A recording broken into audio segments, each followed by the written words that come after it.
Hello everybody, welcome back to another video. Today we're taking a look back at week 9 of the 2022 season, talking about what happened this past weekend, matches, meta shifts, all that good stuff.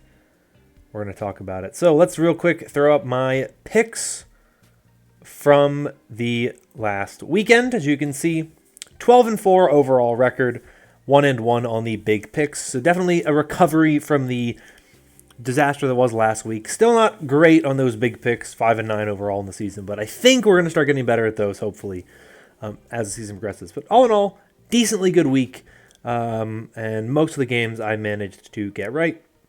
Let's go real quick, kind of just run through the games, talk about them, talk about what happened, and I'll give you my thoughts on where things are right now.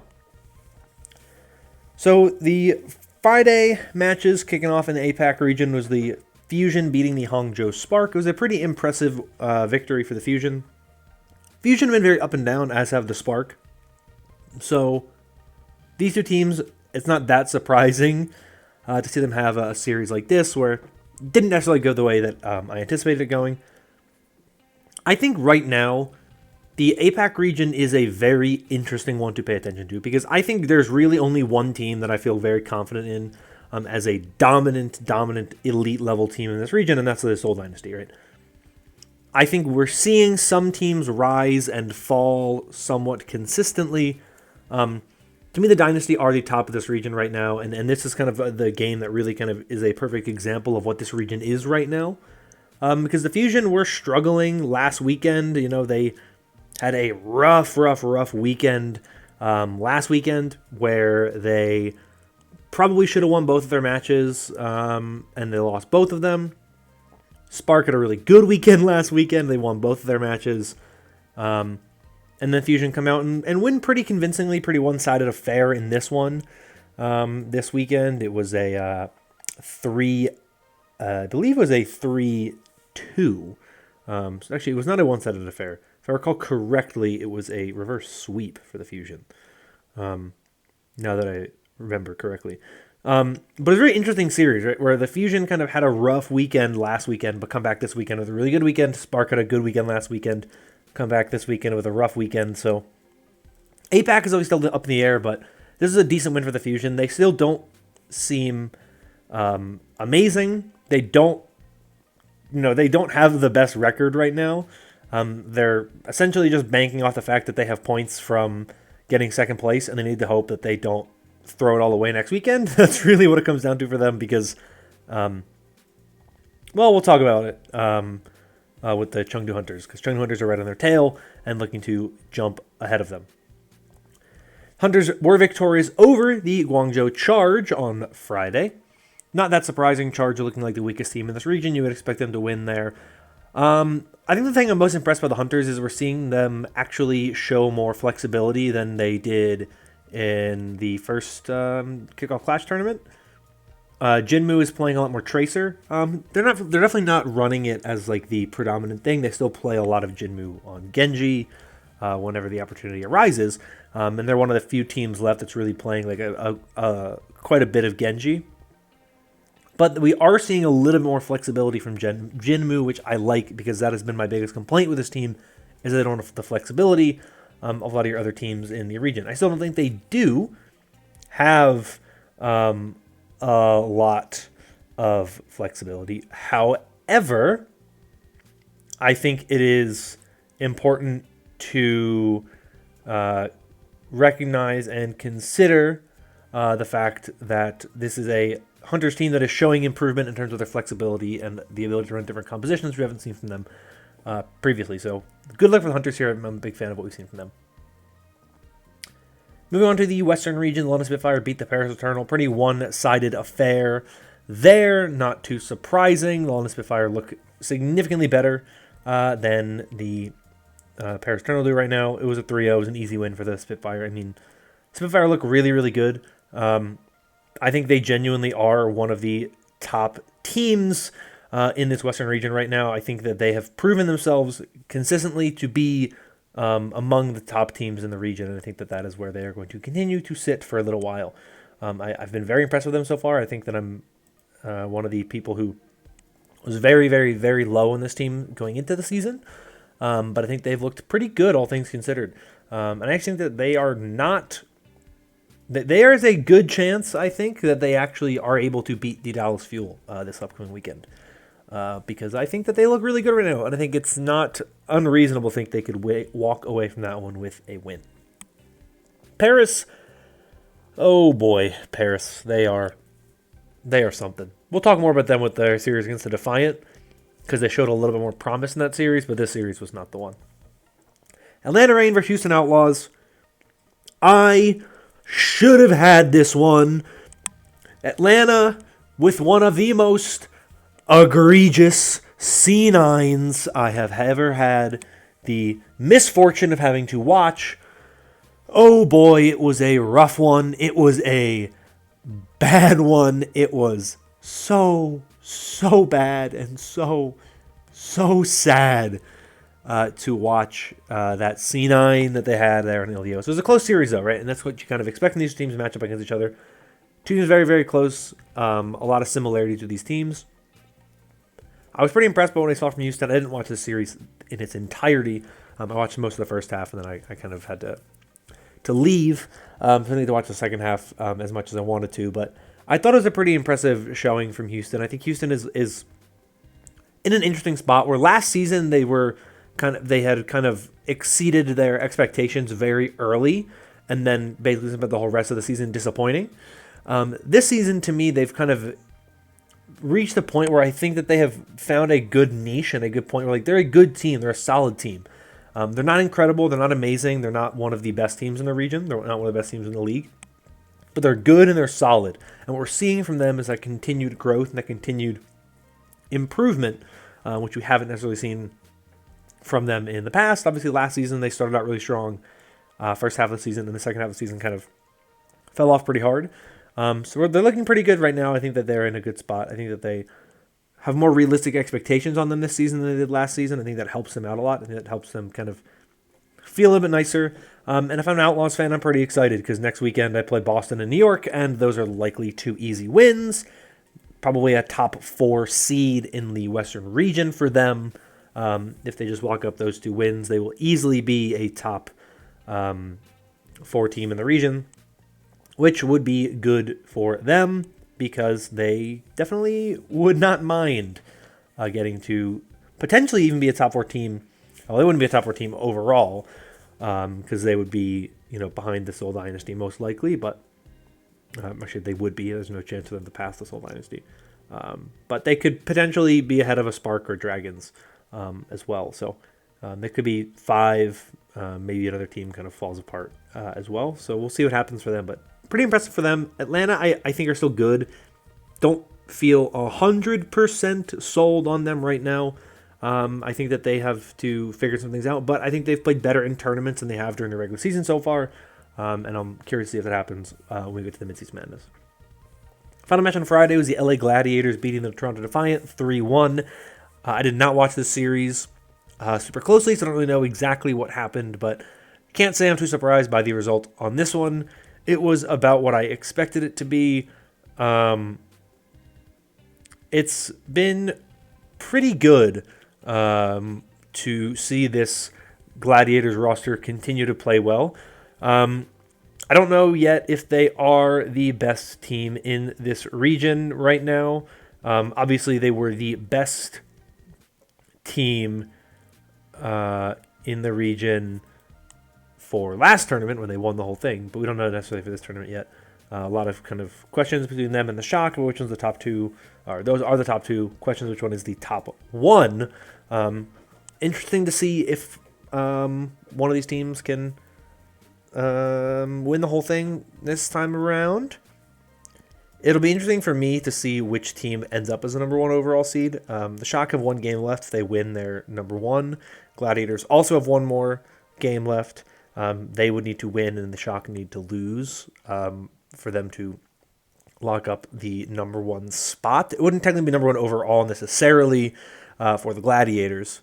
They would also then have to rely on the Seoul Dynasty not having a better differential than them or them losing, but these are the teams that are kind of in the driver's seat in this Western region right now. So I'm curious to kind of see what happens between those two. But it'll be interesting to see this tournament because I don't think the Gladiators have looked as dominant, but I also think they haven't played the hardest oppositions. And I think they're just kind of, I feel like they're kind of cruising a bit. They're kind of trying to let things settle and let things kind of work their way around without them kind of having to show too much, so that they can kind of, when they get to Hawaii, really kind of ramp it up. That's my theory and what we've seen from this team so far. Speaking of the Seoul Dynasty, they kicked off the Saturday slate of matches with a very dominant showing against the Guangzhou Charge. 3-0 win for them, not surprising. I think the Seoul Dynasty are hands down the best team in the APAC region. There is no question in my mind. I think they look very, very good right now. I think they look consistent. I think they look flexible. They have started to work Stalker into this lineup, and he looks very good as well.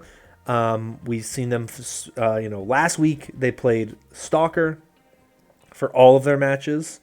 And obviously last tournament cycle they played Fitz for all of their matches. This week we saw them actually switch between Stalker and Fitz a bit, and we saw both of them perform very well. So to me, I look at this team and I see them actually getting to a point where they look very, very good. We saw Vin Dame even play some Zenyatta in this tournament, and he looked pretty good as well. So I think Seoul looked to be not even potentially just the best team in APAC. They might be the best team in the league, and I wasn't having that opinion after the kickoff clash. After the kickoff clash, I said very clearly that I think the Seoul Dynasty got lucky in the fact that they were the best team on the final day of the tournament, right?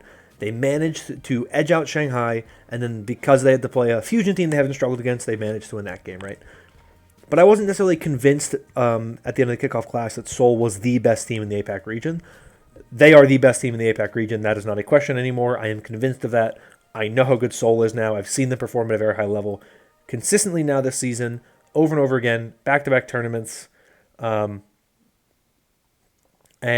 I think that is the biggest takeaway for me when it comes to looking at this Dynasty roster. They look really good, and I'm very impressed by them. Charge still don't look very good. They've shown little bits of improvement here and there, but I think overall they still have a lot of work to do before they are a very, very, very well sorted out roster. Chengdu Hunters beat the LA Valiant, ending the Valiant's win streak, but hey, Hunters have their own little streak going here and potentially could make a run in as one of the bottom seeds in the Midseason Madness tournament. Obviously 5-5 right now. Fusion are at 4-6. Spoiler alert, Fusion lost another game. But the Hunters, I think, look pretty good. I think it's been interesting, like I said, to watch them kind of adapt and adjust to the way they're running their roster. The Valiant did not impress me that much this weekend. I thought they looked pretty middling, which I guess is not that surprising considering last weekend they beat Guangzhou and barely beat Philly. So, it is kind of something where it's not that surprising they looked as poor as they did. So, not like the end of the world. I think that they still have a lot of things to try to figure out. I still think Marvel's playing very well. I still think Dia's playing very well. I just think they have to kind of work out exactly what they want the roster to be. But at this point, only time will tell. I said that Fusion would lose another game, and they lost to the Shanghai Dragons, despite the fact that the Dragons had not won a single map against them this season. The Dragons not only beat the Fusion, they beat down on the Fusion with a 3-0 sweep. And I think this series was very interesting, because this is when Shanghai, to me, looks like they just said, we're going to stop trying to just adjust to the meta, and we're just going to play 5 of the players who led us to victory last season and see what happens. There was no Bebe, there was no Who Are You In. They ran Lijigan Izayaki, they ran Fleta Lip, and they ran Fate. I think the entirety of both of these series this weekend, and they were dominant. They were victorious. 6 maps won this weekend for the Dragons and 0 map losses.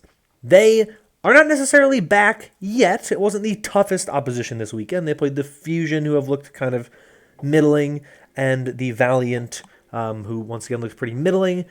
I'd be curious to see them match up against Seoul again. Obviously, like last weekend, they played Seoul and Hangzhou and did not look very good. But I think that they've kind of come to this realization that they just need to play to their strengths. They need to stop trying to adjust to the meta. They need to play what works for them, and what works for them clearly is just playing Fleta-Lip, Izayaki Lijigon, and Fate right now, because I think Wrecking Ball is meta, so he can kind of get away with that. So good win for the Dragons. I think Dragons finally look like they're putting stuff together in a way that they weren't in previous tournaments. And I think it's the funny simplicity of just play what works. What worked for you in the past, just do that again. Rough weekend for the Fusion, though. Though they beat the Spark, so it couldn't have been the worst weekend, but this series was not their best. Shock were victorious over the Titans. When we go to the Western region, not surprising. Titans are not a good team, so let's move on. I don't want to talk about that. That was not a close matchup. Actually, it wasn't too bad. I think the Titans won a map, if I recall correctly, and it was like not like a throw map that they won. It was actually like, no, it was a 3-0. They came close to winning maps. They looked decent, but the Shock are just too good. But it was a decent showing from them, but you don't expect them to do too much just because the Shock are just that good. Gladiators victorious over the Justice 3-1. Closer than I think people expected it to be. Gladiators had a little bit of fun. They ran a Roadhog composition. I don't even remember what map it was on. I think it was like, it wasn't Gibraltar. I don't remember what it was. Dorado, I think. So, you know, Gladiators had a little bit of fun. I don't really take that one map loss too seriously, considering they ran a Bizarro comp. I think the Gladiators are still good. Justice are still trying to figure things out. Vigilante had his debut. He looked pretty good this weekend. I thought he had a decent weekend. I don't think he was exceptional. I don't think he looked like anything what we saw from Krillin early in the season yet. But it was kind of a tough weekend, so it's hard to really judge him when you have to play two teams with really good records. It's difficult. So I think overall he looked pretty solid, but I don't think the Justice have been too impressive so far this season. And I think that's starting to show. Some of their weaknesses are starting to really kind of show in the way that they've been playing as of late. And so I'm curious to see where this team ends up after the Midseason Madness. Of course, they're not going to be playing in the Midseason Madness. So we'll see where they go as we go into the Summer Showdown and the Countdown Cup. Final match on Saturday was the Paris Eternal and the Toronto Defiant, which I said I didn't believe in Paris after their performance against the Spitfire, and then they went to F5 against Toronto and probably should have won the series, but Toronto managed to pull it out in the end and were victorious over the Eternal. But it was a weird series. I don't feel great about the Defiant. Well and truly, I don't think they have been great, but they have been good enough that they've been able to beat some of the weaker teams. They scraped by over the Eternal, and they are now going to hopefully look ahead to improve as they go into the Midseason Madness. They are playing the Midseason Madness. I think they're the 8th seed right now. They're probably going to be the 8th seed coming out of the Western region because I don't see them surpassing Florida, though Florida's to play the Gladiators, so maybe. I don't remember who Toronto has to play. It's not anyone too good. They play the Shock. Never mind. So yeah, they're going to be the 8th seed most likely. But it was an okay performance. I think we're seeing that the Defiant have talent, but I don't think they have elite level talent. I mean, Hisu's really good, and has looked pretty good, and Finale's looked pretty good. And Twilight and Chorong should be better than I think they're playing. They have not looked as good as I thought they would this season. Tank line is okay, which is kind of what we expected from them. So all in all, they're like a decent team. They're putting up some decent performances, but they struggled against Paris, and Paris has not looked very good recently. I mean, they got rolled by the Spitfire. They got rolled by Boston last weekend. So definitely got some concern over this Eternal roster and the state of them, and concern over the Defiant, because you would think they would be performing better than they are, and they just simply are not. Moving on to Sunday, Seoul Dynasty rolled over the Hangzhou Spark. It was not even close. This was a big pick game. This is the one that I got right. Dynasty 100% cementing themselves as the best team in the Eastern region. I mean, if it wasn't clear before this series, it's clear after this series. They're so much better than everybody else. I'm really excited to see them match up against teams like San Francisco and the Gladiators and some of these other top teams in the Western region when we get to the Midseason Madness, because I think it'll be a banger of a tournament when we get a lot of the top teams against each other. And the top of that is the Seoul Dynasty for me. I want to see Seoul play against these other teams because I think right now they are the best team in the Eastern region, by a lot. They feel in a way kind of like Shanghai felt last season, where there were these other teams that were like good, like the Fusion were good last year for a while, like the Dynasty were good, the Hunters were good, but none of them felt like they were like going to dominate in tournaments. The Dynasty feel that way right now. And I'm curious to see if we can see a change in pace with the Dragons, if that kind of will threaten the Dynasty a little bit more. But right now, the Dynasty are firmly the top of the Eastern region, and it was a very good performance from them that really got them there. Shanghai Dragons victorious over the LA Valiant. Not that surprising, I think. Good to see the Dragons really kind of have a good weekend. We know how talented they are. They were having a rough early season. Even though they only lost one game in the Kickoff Clash qualifiers, so many of their games went to map 5s. So many of them were like games they had to claw their way into the win for. They were not looking good in the first tournament this season. They were not looking good last weekend. I think they're finally kind of realizing that they just need to play to their strengths, play to who they are, play to what worked for them last season. They have talent. Maybe it won't carry them to a championship, but it's better than trying to become something they're not. And they know they have talent and they can compete with a lot of the best teams in the league, so why not just use that talent to try to force yourself into being one of the top teams in the league? And that's what they're doing, and I'm all for that. So, big fan of what we've seen from the Dragons this weekend.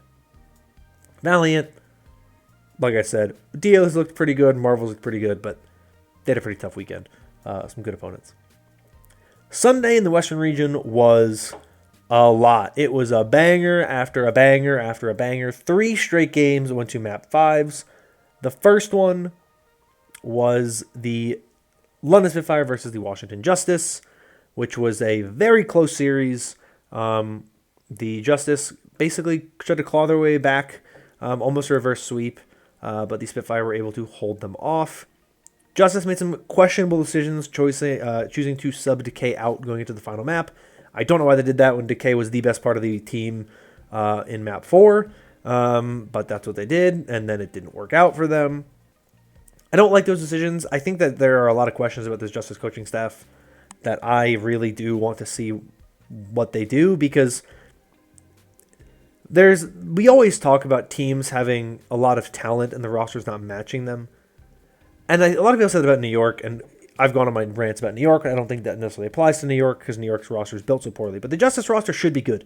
They have a ton of talent, and they make weird decisions. They make weird coaching decisions. I don't know who their in-game leader is, but it seems like whoever their in-game leader is does not have the most confidence, or is not as strong in IGL as maybe this team needs. Not a strong shot caller, whatever it is. I need to see this team make some improvements, and I think make some coaching changes, because coaching is clearly where I think this team is falling flat, and I think it's holding them back. We saw a really great series from the Spitfire, don't get me wrong. I don't think that the Justice choked necessarily. Like, it's not like they got swept. They almost had it. I think they made a poor decision, and it didn't pay off for them. They made a risky decision, I should say, and it ended up being a poor decision because it didn't pay off for them. But the Spitfire are a very good team, and you have to keep who's hot in. You can't sub out the players playing well, which is what they did. And I think that was a poor decision. And the Spitfire were just more comfortable. They were more loose. They didn't really feel like they had the same amount of pressure. They were already kind of locked into the Midseason Madness. So for them, it was kind of like, hey, we're playing for seeding. We know we're going to go. We're just going to do what we can. Whereas the Justice were playing for their lives. And I think that kind of, you put Assassin in a situation like that, you're kind of setting him up for failure. And I think that was kind of a poor decision on their part. So it'll be interesting to see if the Justice can bounce back next weekend, and especially going into the final tournaments second half of the year. But right now, Justice just not looking like the team that we kind of hope they would be based on the talent they have on this roster. Dallas Fuel managed to beat the New York Excelsior. It was a 3-2 slugfest that I don't even think was good play really from either side.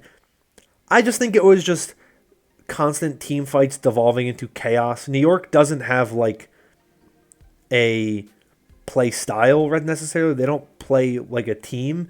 They just kind of play for picks. They let Gangnam Jin, who, thank everything, they finally let Gangnam Jin play flex support. Because guess what? He looks really good when he plays flex support. Whoever decided to put him on Lucio in the Kickoff Clash needs to be fired. Because he was so good as flex support in this series.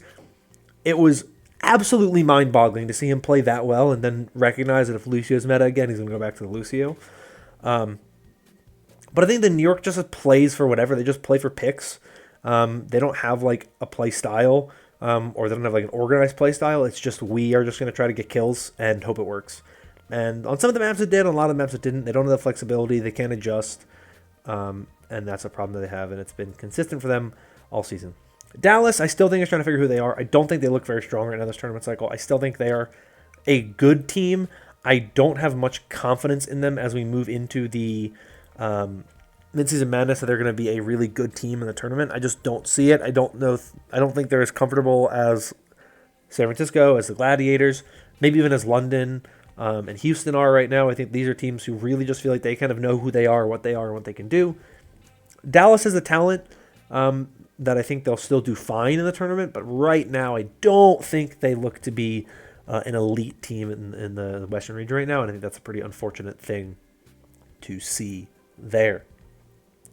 Final match of the weekend was a banger of a match. 5-map reverse sweep for the Florida Mayhem over the Boston Uprising. I predicted this to be a close series. It ended up being better than even I anticipated it being, so good on the Mayhem for getting this win. Exi played very, very well. I think this is really him kind of figuring out his thing, figuring out how to kind of really get going. And I think that we really saw him finally come into his own as Sojourn. So it was interesting. And I think that it's a very, very good thing for the man to be able to have a series like that. Heartbreaking for the Uprising because they played so well in the first 2 maps. But the momentum really started to shift on Route 66, which is map 3. And then the final map was close. I mean, it went down to the wire, which is what you want in a map 5 tiebreaker. I hate when it's one-sided, which is what the New York Dallas series was. This one was a banger. It was back and forth, went the distance, but ultimately Mayhem walked away from this one victorious. I feel good about both of these teams in a weird way. I don't think either of them look to be incredible right now. I think both these teams are probably in the bottom half of this region.